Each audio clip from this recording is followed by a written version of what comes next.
Eu quero falar hoje com vocês, refletir rápido sobre despertamento. Em 16 de outubro de 1965, ainda no governo Kennedy, houve uma grande crise entre a União Soviética e os Estados Unidos. Era o auge da Guerra Fria. E em Cuba, as autoridades russas colocaram vários mísseis balísticos em Cuba, como ogivas nucleares. E você sabe que Cuba dos Estados Unidos está a 150 quilômetros de distância. E qualquer um daqueles mísseis poderia atingir qualquer parte dos Estados Unidos em 5 minutos. E a população americana entrou em verdadeiro desespero. Então começaram a fazer testes ou treinamentos de proteção. As crianças foram ensinar nas escolas: se der uma sirene, vocês todos ficam para baixo da carteira. Uma bobagem, porque uma explosão nuclear não era uma carteira que ia proteger alguém. E a sociedade americana entrou em pânico. Há um filme famoso sobre isso, 13 dias que abalaram o mundo ficou em suspense, porque o governo americano, quando soube daqueles mísseis, ele fez um embargo marítimo sobre Cuba, impedindo então que qualquer outro equipamento soviético entrasse naquele país, e obrigando então que os soviéticos tirassem aqueles mísseis dali. E foram 13 dias de verdadeiro desespero para o governo americano e para a população. E sabe o que aconteceu? A população americana invadiu as igrejas. Havia fila nas igrejas para clamar a Deus por livramento. Nunca na história da Guerra Fria, do advento nuclear, houve um momento tão sério de guerra atômica. Deus operou. E o povo americano foi à igreja clamar e pedir livramento, e Deus operou, e não houve então aquele ataque. A União Soviética cedeu de um lado, mas os Estados Unidos participando cederam de outro. Esse é outro assunto. Mas o que importa é que não aconteceu. Mas o povo americano foi despertado para buscar a Deus. E eu quero falar sobre despertamento. Despertar é acordar. Despertar no meu tempo, eu já estou velho, perto de vocês, né? A gente usava a expressão, acho que usam ainda, cair a ficha. Os judeus, em 586, perderam seu templo. Nabucodonosor invade Jerusalém, quebra a cidade, quebra os muros, põe fogo no templo de Israel, e eles são deportados para Babilônia. Ficam 70 anos lá. Só que depois de alguns anos, talvez 20, 30 anos, o império de Nabucodonosor caiu, o império babilônico caiu, e entrou o governo persa, o império persa, que atualmente é o Irã. O Irã teve nome persa até a final da década de 60, depois vira o Irã com a Revolução Islâmica. Mas os persas eram amigos dos judeus, os persas eram amigos de Israel, e Deus faz uma coisa maravilhosa, porque era necessário que os judeus voltassem para a sua terra, reconstruíssem o templo, porque o Messias precisava vir, e para a vinda do Messias precisava ter o templo. Então em Esdras 1:1, Deus fala uma coisa interessante e importante para você refletir. No primeiro ano do reinado de Ciro foi quem derruba a Babilônia e toma posse, então começa a governar depois que a Babilônia cai. No primeiro ano do reinado de Ciro, rei da Pérsia, a fim de que se cumprisse a palavra do Senhor falada por Jeremias, o Senhor fez o quê? Como você lê aí? Leia para mim. Despertou o coração de Ciro. O Senhor despertou o coração de Ciro, rei da Pérsia, para redigir uma proclamação e divulgá-la em todo o seu reino nestes termos: qualquer do seu povo, está em Esdras 1:3, qualquer do seu povo que esteja entre vocês, que o seu Deus esteja com ele, e que suba a Jerusalém, que está em Judá, para reconstruir o templo do Senhor, o Deus de Israel, o Deus em Jerusalém, um Deus onde Deus tem a sua morada em Jerusalém. Então veja, Ciro não conhecia Deus. Ciro não conhecia o Deus único. Eles adoravam outros deuses, adoravam os deuses do fogo. Ciro não era um crente. Ciro não era uma pessoa que conhecia Deus, mas ele foi tocado por Deus. Deus toca no seu coração e desperta aquele homem para ajudar os judeus. Se você ler a história mundial, você vai ver que eles fizeram isso com outros povos também. Ele foi um libertador, ele permitia que os povos voltassem, mas ele também dá essa ordem para o povo judeu. Logo depois você vê um outro rei chamado Artaxerxes, ou Assuero, que também coopera para a reconstrução dos muros da cidade. Os persas eram amigos dos judeus. E o que vemos no Irã hoje não tem a ver com o povo persa. Mas o que importa para nós nesta noite é que Deus começa a operar. E aquele homem não poderia de maneira nenhuma saber dos planos de Deus. Mas Deus tocou no coração dele e aquele homem foi despertado para abençoar os judeus. Imagine isso. Mas tem mais. Vamos lá, mais um. Os judeus ficam 70 anos morando naquela terra. Em 70 anos, os mais velhos que saíram da cidade, prisioneiros, morreram. Nasceram outros, morreram e nasceram outros também. E foi nessa época, de 70 anos, que os judeus se tornaram pessoas de comércio, pessoas comerciantes. E em 70 anos eles criaram famílias, eles criaram netos, eles criaram filhos, eles fizeram o seu comércio, eles estabeleceram sua casa. Eles estavam bem lá. E sabe o que havia em Jerusalém? Pedra e mato. Pedras e mato, não havia mais nada, somente pedras. Mas Deus tinha um plano. E aquele povo que estava no conforto foi, como a Aline falou, né? A gente tem que se posicionar, não é? Aline, você está pregando no meu lugar, né? Tem que se posicionar, e aquele povo se posicionou, porque Deus tocou no coração deles. Eles estavam acomodados, estavam vivendo bem, mas depois que os judeus ouviram o decreto de Ciro, então os líderes das famílias de Judá e Benjamim, como também os sacerdotes, os levitas, todos aqueles, o quê? Por favor, responda para mim. Fale alto. Deus despertou Ciro e Deus despertou aqueles homens, cujo coração Deus despertou, dispuseram-se a ir para Jerusalém e a construir o templo do Senhor. Eles estavam bem, já estavam solidificados lá, mas Deus tinha um plano. Eles não tinham nenhum motivo para sair, não havia nenhum lucro para sair. Tiveram que fazer uma viagem de mais de 1000 quilômetros, mais que isso talvez. Sabe quanto tempo de viagem? 6 meses de viagem. Camelo, mula, jumento, pangaré, eu sei lá o que aquele povo usava, andava a pé. Atravessaram toda aquela região que hoje é o Iraque, atravessaram o deserto para chegar em Jerusalém e encontrar, sabe o que? Pedras derrubadas, queimadas e mato. Mas foi Deus quem despertou. Deus acordou aquele povo. E eles foram e fizeram aquela caminhada e começaram um trabalho. E essa história está no livro de Esdras, no livro de Neemias. E a história é muito linda, uma história de superação espetacular que você deveria ler se você não ler. Mas há outras questões do despertamento de Deus. Mais um. Aqui tem Lídia, mas eu quero falar, não saiu no nosso slide, daquele caso dos discípulos de Emaús. Lembram da história? O Senhor Jesus tinha morrido depois de 3 dias, já fazia 3 dias. Aqueles 2 caras, um deles chamava Cleopas. Jesus tinha muitos seguidores, não tinha só 12, Jesus tinha pelo menos 70. Dos 70 ele escolheu 12 para serem apóstolos.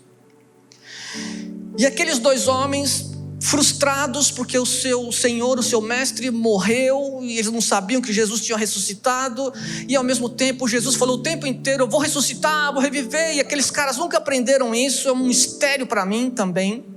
Mas você vai entender. E aqueles homens vindo embora de Jerusalém, deprimidos, quebrados, conversando então sobre a frustração deles. Quem que aparece no meio do caminho com eles? Um homem. E começa a conversar com eles. Do que vocês estão falando? Você está em Jerusalém? Nunca ouviu falar do que está ocorrendo? Não, o quê? De Jesus, homem consagrado de Deus. E nós esperávamos que ele ia restituir Israel, o seu reino, que ele iria salvar o nosso povo, mas hoje já faz 3 dias que ele morreu.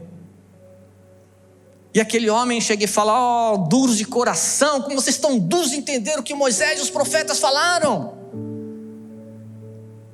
E Jesus começa a expor, desde Moisés até os profetas, a necessidade do Messias morrer e ressuscitar. E aqueles homens diziam assim, quando ele falava, queimava o nosso coração. Nosso coração queimava. E de repente chegam lá perto da cidade, e eles chegaram no destino, e aquele homem, Jesus, disse que ia continuar. Ele falou: não, fique conosco, vamos comer um pão de queijo, um café com leite, fique com a gente.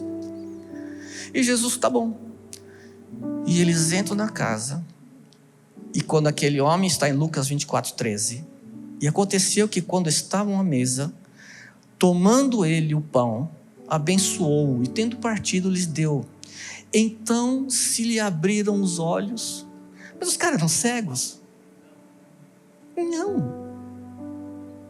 Os olhos espirituais precisavam ser despertados. Não tinham olhos espirituais. Precisavam ser despertados. Então abriu-se os olhos e o reconheceram.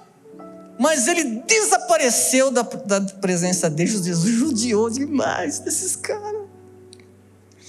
Porque era para Jesus ter ficado aqui, dar uma bronca neles. Falar: cara, vocês não estão vendo que eu ressuscitei, que eu estou comendo com vocês, como ele fez com os outros caras lá. E Jesus some, que frustração terrível.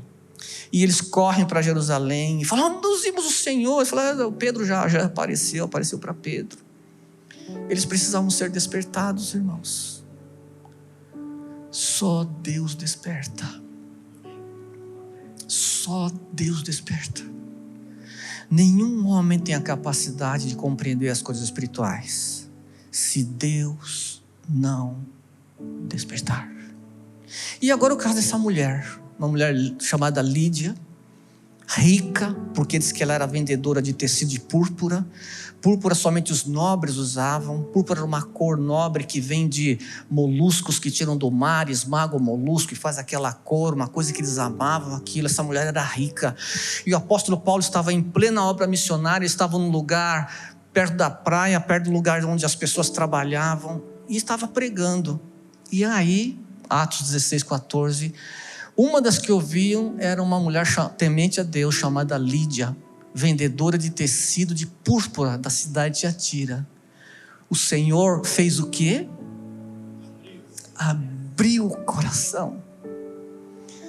Ninguém aceita Jesus porque quer, Deus que abre o coração. Ninguém entende as coisas espirituais, é Deus que faz o entendimento acontecer. E o Senhor abriu o coração de Lídia para atender a mensagem de Paulo, e ela se converte. O texto continua, e ela recebe aqueles homens de sua casa, em sua própria casa, e se torna uma discípula do Senhor Jesus. Sabe por quê? Porque Deus abriu o coração. E tem mais um caso da cidade de Jerusalém, e esse caso nos dá tristeza, porque Jerusalém não teve seus olhos abertos. Mais um, Mateus. No final do seu ministério, Jesus ia chegando em Jerusalém. Talvez um dia a gente vá visitar lá ainda nesse tempo. E Jerusalém é construída na montanha, no Monte Sião. Então sempre que você vai em Jerusalém, você tem que subir. E lá está no alto assim. E lamentavelmente as nossas figuras não dão muito. Dá para diminuir a luz aí, o povo iluminado aí? Essa porta chama-se Porta Dourada da Muralha de Jerusalém, e diz que o Messias vai entrar por ela. E um sheik árabe soube disso do passado, em 1500 e tanto, tal. Não vou deixar o Messias entrar, eu vou fechar. Ela está fechada hoje. Mas você acha que um pouco de tijolo vai fechar a entrada do Messias? Consegue ver? Ali, ó, aqueles 2 pontos, a porta dourada. E puseram um cemitério também, porque o cemitério é profano, então o Messias jamais vai passar por um lugar profano. Jesus vai chegar arrebentando tudo isso aí, e vai quebrar aquele muro e vai entrar por ali. É uma profecia. Mas Jesus, voltando no assunto, Jesus vê a cidade e ele chora por Jerusalém. Lucas 19:41. Quando ia chegando, vendo a cidade, chorou e dizia: se conheceras por ti mesmo ainda hoje o que é devido à paz, mas isso está agora o quê? Oculto aos teus olhos, os olhos espirituais.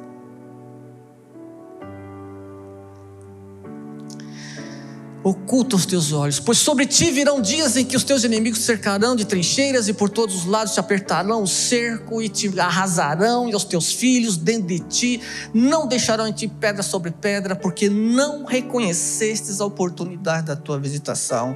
É o verbo grego kairos, o tempo da oportunidade. Em Jerusalém você não consegue ver. Aqui está o Messias que você espera. Aqui está a salvação que você espera. Aqui está o seu libertador. Mas os seus olhos estão fechados para isso.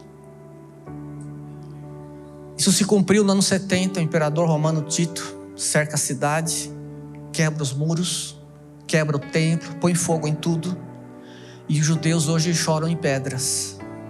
Choram nas pedras, no muro de Salomão. Sabe por quê? Porque os olhos de Jerusalém estão fechados até hoje. Embora muitos judeus tenham aceitado Jesus como Salvador, Jerusalém sofre até hoje porque não reconheceu o Messias.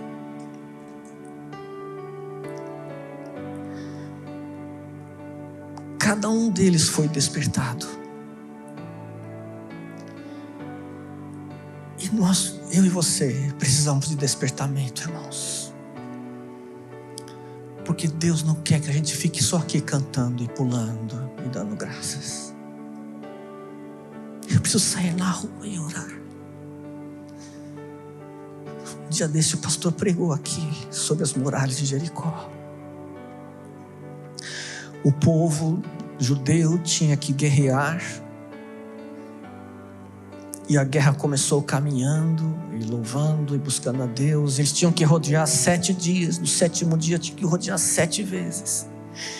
E na 7ª vez eles gritaram e o Senhor derrubou as muralhas. Sabe que tem ao redor dessa igreja? Muralhas. Muralhas. E uma muralha poderosa, sabe qual é? O dinheiro. O poder do dinheiro. Mas Deus pode despertar. Deus pode despertar esse povo. E essa igreja relevante de Alphaville pode se tornar um farol desse lugar. E ajudar essas meninas, esses meninos que estão se perdendo com droga, com sexo, com... eu sei lá o que esse povo está fazendo. Mas depende de você. Não é do pastor. Esse negócio de andar na rua, isso é coisa para jovens, sabia? Nós estamos velhos, já estou velho, já estou cansado. Mas eu já preguei na rua, já fiz culto ao ar livre, já na feira distribuí folheto. Naquele tempo fazia folheto, né, Rosana? Para proclamar o nome de Jesus. Aleluia! E agora é com vocês. É com vocês que precisam ir. E sabe como se começa isso? Orando. Nenhum projeto na igreja deveria começar sem oração. Nenhum projeto. Se faz projeto, não se ora 5 minutos. Fazer um projeto. Não se ora 10 minutos para perguntar se é o que Deus quer. E aí queremos que Deus abençoe e traga as vidas.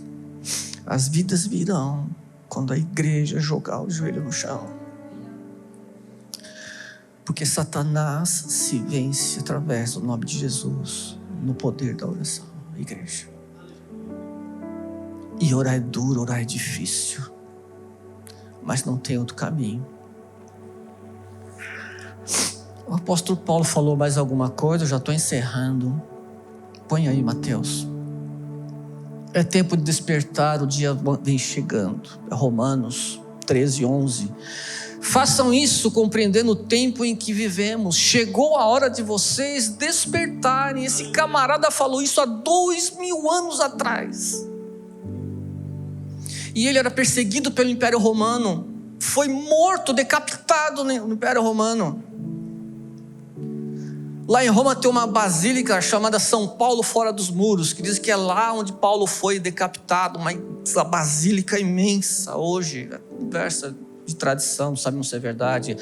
Chegou a hora de vocês despertarem do sono, porque agora a nossa salvação está mais próxima do que quando cremos. Falou 2000 anos, estava próximo no tempo dele, como está hoje? Aleluia.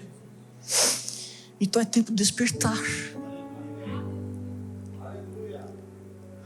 Eu oro todos os dias para Deus me dar um coração quebrantado e me dar olhos para ver. Senhor, o que o Senhor está fazendo? Eu quero saber, eu quero não só saber, eu quero estar dentro desse rio. A vontade de Deus é como um rio. E você não pode ir contra esse rio, mas você precisa saber onde está. Mas só Ele desperta. Só Deus desperta. E eu e você precisamos começar a clamar para Ele despertar a minha vida, a sua vida, despertar a igreja brasileira. Irmãos, a igreja brasileira está muito ruim, irmãos. Uma igreja pensando em dinheiro, em show, em gente famosa, em autógrafo, líder que anda com guarda-costas. Está muito ruim a igreja, irmãos. Mas pode ser despertada.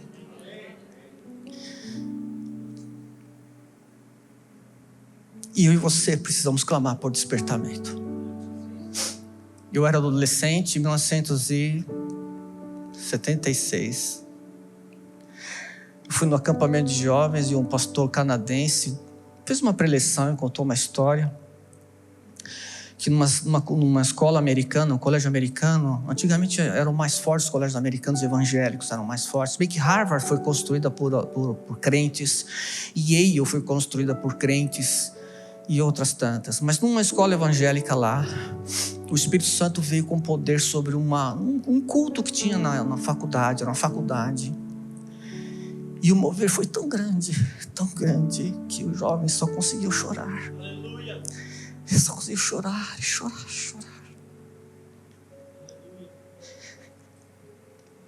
E o que o pastor contou foi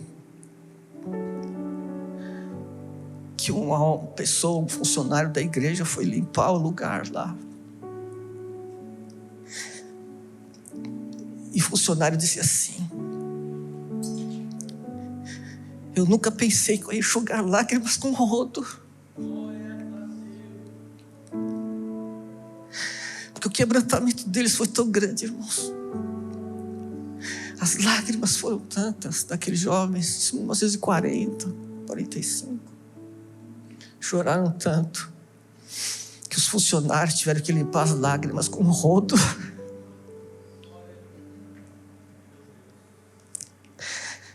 Desculpa, gente. Aleluia. Aleluia. Eu preciso terminar. Tem mais um. Por isso que foi dito: desperta, tu que dormes. Levanta dentre os mortos, e Cristo resplandecerá sobre você. Aleluia. Obrigado. Aleluia. Então, irmãos, é isso aí. Não tenho mais nada para falar, não. Se você tiver vontade, no dia 3 eu vou estar aqui na porta. Vai ser um dia de batismo, vai ser um dia legal para a igreja. E o que vamos fazer? A gente só vai andar na igreja, na rua, e dizer: venha o teu reino, Senhor, nesse lugar.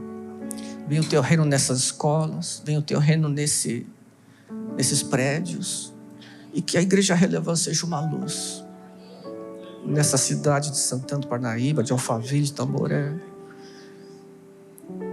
E aí nós vamos poder cantar com muito mais alegria, com muita gente nova, muito crente novo. Nós precisamos de crentes novos, irmãos. Nós não podemos continuar fazendo programa para crentes, alegrando os crentes. A nossa alegria é ver gente convertida. Aleluia. A nossa recompensa, nosso salário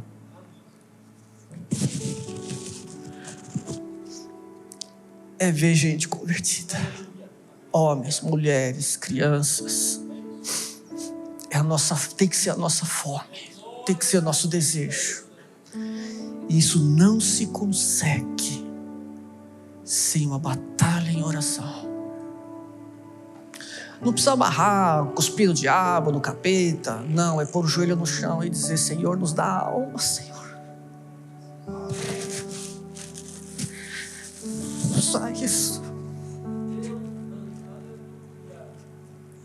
Desculpa, pastor. Vem orar aqui porque eu não consigo mais fazer nada.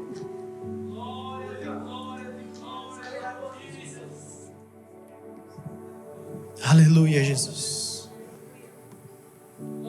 Aleluia, Jesus. Honramos o Teu Espírito neste lugar, Deus. Declaramos a toda muralha, a toda barreira que impede o Seu agir de forma profunda em nós, que elas caiam agora ao som do Seu nome. Nós pedimos, Pai, tira a nossa cegueira espiritual que impede de enxergar, Pai, as Tuas maravilhas, enxergar a Tua presença, Deus. Tira de nós, Pai, todo o ímpeto, Pai, de boas obras, se o Senhor não estiver nelas, Pai. Tira de nós toda performance, Pai, todo show que não tem a Tua presença, Deus.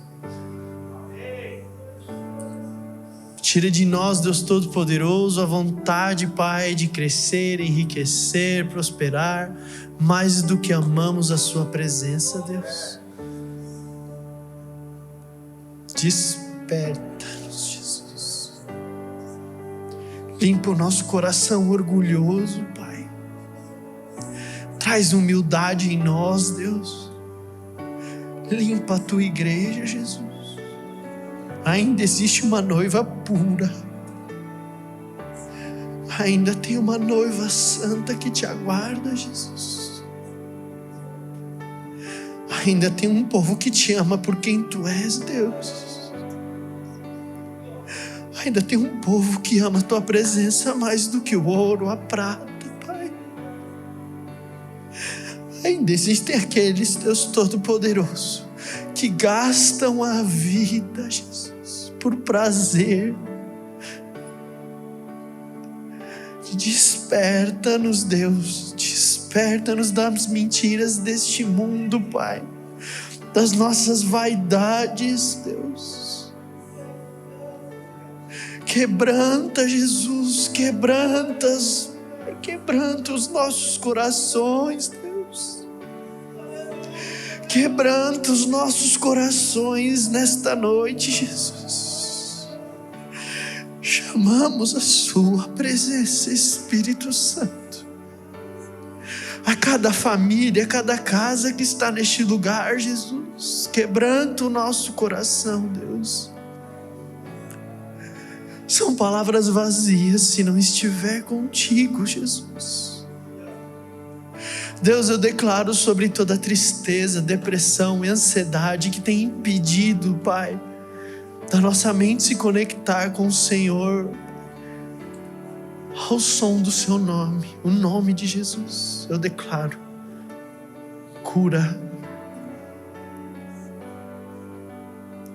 Cura, Pai. Cura a nossa geração, Jesus. Assim como Isaías, que olhou para si e viu que os seus lábios eram impuros, Deus. Nos perdoa, Jesus, porque os nossos lábios são impuros, Deus. Porque os nossos olhos buscam, Pai, aquilo que não lhe agrada, Jesus.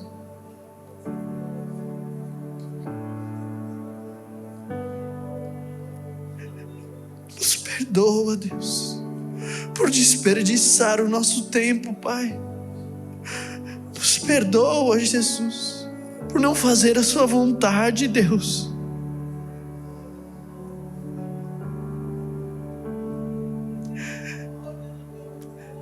Nos perdoa porque a gente não honra a tua presença como nós devemos, Deus. Nos perdoa, Deus, por ficar guardados entre quatro paredes enquanto nossos irmãos tiram suas próprias vidas, Deus. Nos perdoa por ficar satisfeitos, Deus, no nosso próprio clube, Deus, no conforto da nossa casa, da nossa igreja, Deus. Levanta a voz dos profetas mais uma vez nessa geração, Deus, para denunciar o pecado e trazer arrependimento a esta nação, Deus. Espírito Santo, vem, Pai. Espírito Santo, Espírito Santo, Espírito Santo.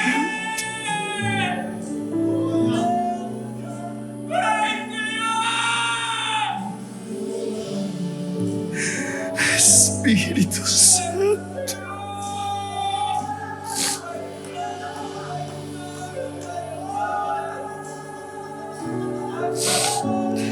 Espírito Santo,